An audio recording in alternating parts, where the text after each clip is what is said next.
Alright, hello, welcome to War Thunder.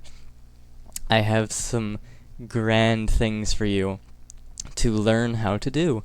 So, in War Thunder, you'll typically find that there's a planes mode, and in this planes mode, you're going to find planes.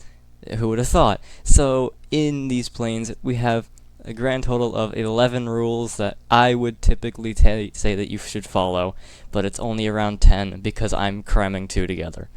Anyways, here we go. Starting off, respect your altitude. When it comes to War Thunder, you want to find yourself at around 10,000 feet. No, I'm not converting that to meters for you. Shut up. It'd probably be on the screen. Anyways, going up this high will be a beneficial thing for you, as it'll allow you to dive down and attack foes from below, or simply just have an energy advantage. Number 2, avoid the horde. This is something very important to do. Maintaining safe distance from large enemy clusters or groups, which we like to call hairballs, furballs, whatever. It's basically when there's just a ton of people in one spot. You want to avoid this at all costs and try to pick off small specific targets. Also, avoid clustering with your teammates. It makes you an easier target, and your teammates will typically ignore you entirely. Protect your high ground. If you see enemies, if you see low-flying bombers, don't go for them. If you see strike aircraft, don't go for them.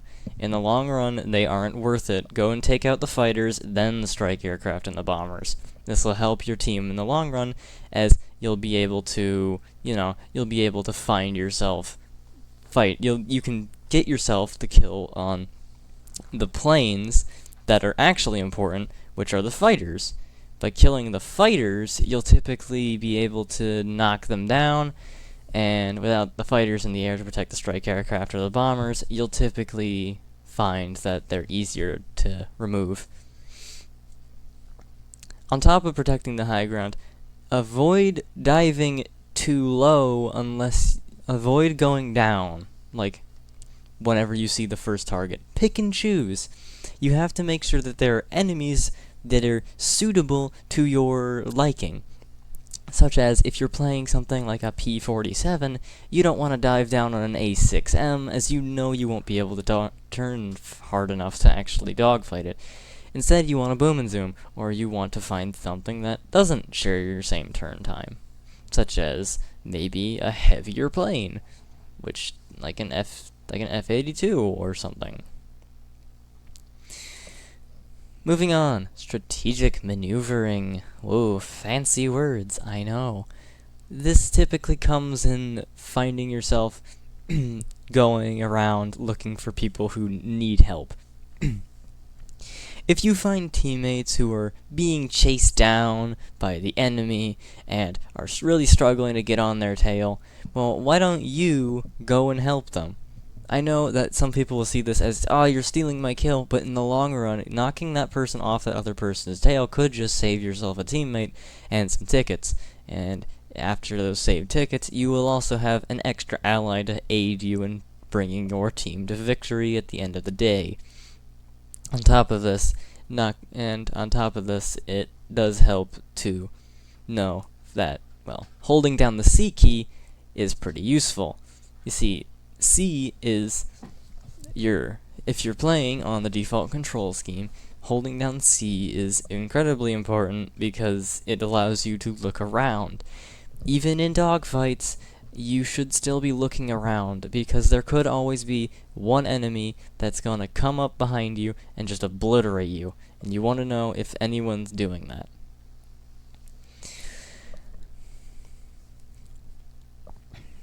So, altitude advantage. I've already kind of covered this with protecting your high altitude areas, but there is something that comes in another thing that comes in with altitude, which I would like to mention. If you see a bomber, like a long-range bomber, don't go for it. If they're flying high above you, that typically means that you're not going to be able to reach it. most fighters are going to, pretty much all fighters actually, are going to stall before you can actually get to it, because most of the time people won't try to do a slight climb to it.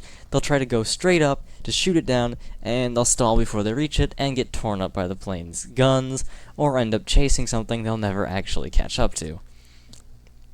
So just keep that in mind.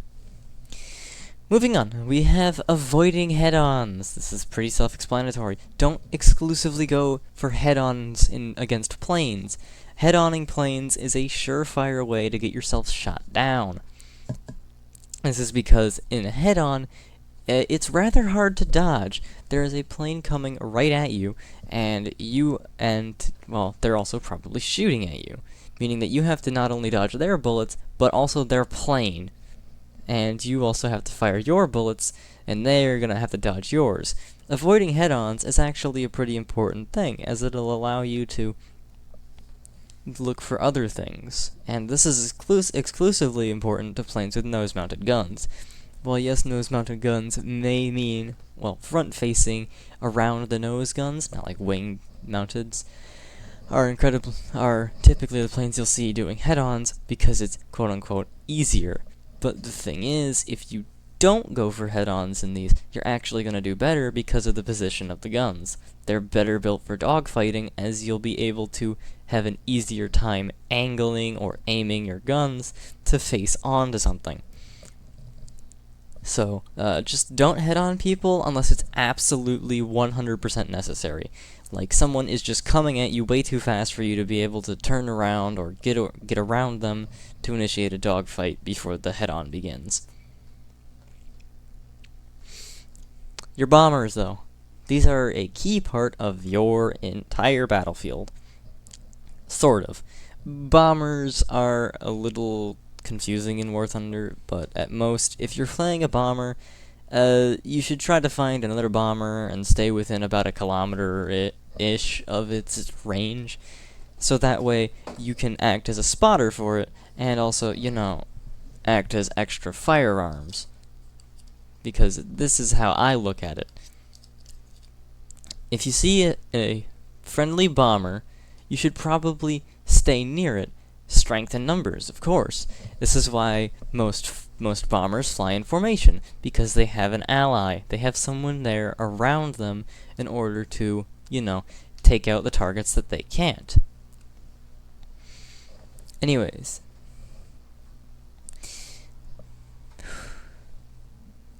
Your controls. This is something very important. You should probably... So, a simple thing is to go into your settings and play around with your yaw and your ailerons and such. There are special keybinds that you can do that I'll put on the screen for you to set up. And the thing is that you want to get these set up so that way you can utilize these in combat. So W to help you turn better, and A and D for you to, mid-air turn. You should definitely bind your acceleration to shift and your deceleration to control, however, as it'll allow you to use your WASD keys, or your WASD, for your more advanced controlling. On top of this, you should probably use your flaps in combat. Utilizing your combat flaps while in combat, if you have them and can deploy them at the speeds in which you're trying to use them, will greatly help you. It will slow you down, but you will be able to actively turn more effectively than some planes that may not have them. Planes like the P-47 definitely benefit from having combat flaps, as you can cut down that 23-second turn time to somewhere around 21 seconds, which I definitely like to be able to use when you're flying such a brick. Also, when you're going with your aircraft's gun targeting distance, you should set the gun targeting distance to no, as this will allow for more precise shots, as the gun's bullets will not converge on a central position and will simply go forward. And, if your bullet continues to go forward, the place you aimed and doesn't move, then it has a higher chance of colliding with the thing that you want to actually kill, which is pretty important, in my opinion. I think hitting something would actually be useful. You know, when you're trying to hit the thing, hitting it is useful. Who would have thought? Continuing on, I actually still have more to talk about, which is kind of surprising. So, you see, when it comes to dealing with specific issues, such as your plane can't turn, well, boom and zoom. Why not? You see, most planes that can't turn are pretty fast, like the F-104, the P-51, kinda, and Wyverns, some early jets, so you should boom and zoom around the map and hunt for people who are chasing someone else, kill the people who are chasing the tail of someone, and, knock them out of the sky.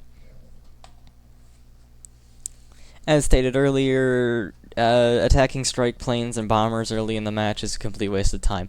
Also, never, and I mean absolutely never, go after a target that already has 2 or more people chasing it. And when I say chasing, I mean when you have people like 2 Yak-3s chasing a low-flying B-24, as they're most likely going to get torn up and shredded. What you want to do instead is just ignore it. Don't give more firepower to it, because most of these low-flying bombers aren't actually trying to go for bases or anything. Typically, they're trying to pull you away from the active combat. Them flying low and being what they are, which is a bomber, they're trying to pull as many fighters away from the active fighter combat to give the enemy pilots a greater chance in combat, which means that you, specifically, when flying, will have a worse chance of actively staying around, as you're going to be eaten alive.